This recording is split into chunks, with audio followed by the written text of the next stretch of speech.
Do you guys want to see an insane ghost picture? This video comes from Isabel Riley, and it is a story unlike anything I've ever heard, with a photo of a real ghost to match. So Isabel was at a company get together with like the CEOs and the owners of the company that she works for, when suddenly one of them looks at them and says, "Do you guys want to see an insane ghost picture?"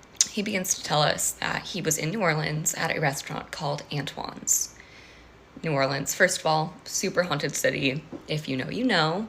And Antoine's is one of the oldest restaurants in the city, one of the oldest restaurants, I believe, in America.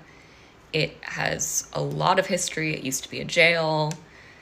It is a really well-established place, has been around forever. So he's dining at this restaurant and he's offered a tour of the wine cellar.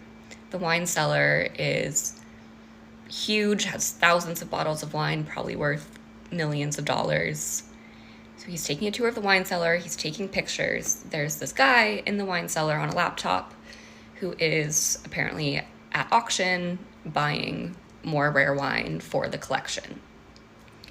My CEO takes pictures of this guy on his laptop, doesn't think anything of it, he doesn't see anything, leaves the restaurant, calls it a day.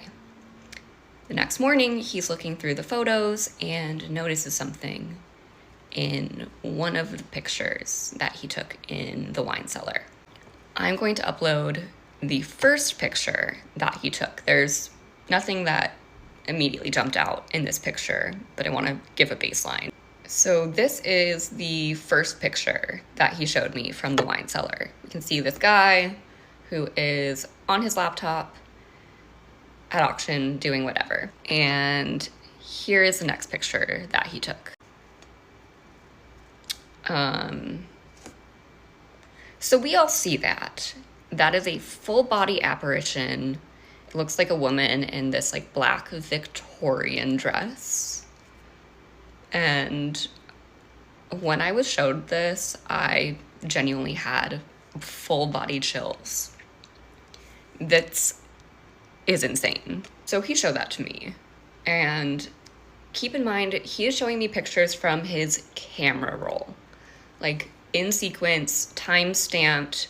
Those two pictures were like a minute apart, if that, like probably seconds apart. I see all the other pictures from his trip. This is not edited. He's also not the kind of person who would do anything like that. Like he hasn't posted this anywhere. It's just a story that he was telling us. I've never seen anything like this. That is one of the scariest images I've ever seen, and I completely believe that is a real ghost. The photo without the ghost in it looks exactly like the one with her in it. Like nobody is moving. This woman doesn't even look like she's from modern times. Like the way that she's dressed, she just doesn't look like she belongs in the year 2024 or whatever year this was taken. Like if I saw this and I didn't have the context of that story, I would assume it was maybe somebody who worked in costume at this restaurant. And it's such a clear image, of course, like I'm sure so many people will say that it's a hoax, but I really believe this story. I'm telling you, I've only been to New Orleans once, and it's some of the strangest energy I've ever experienced in my life. There is something creepy about that city that I've only ever seen rivaled by Savannah, Georgia, literally one of those haunted cities in the US. So this story really freaked me out. Isabel, thanks again for tagging me. What the heck do you guys think this was?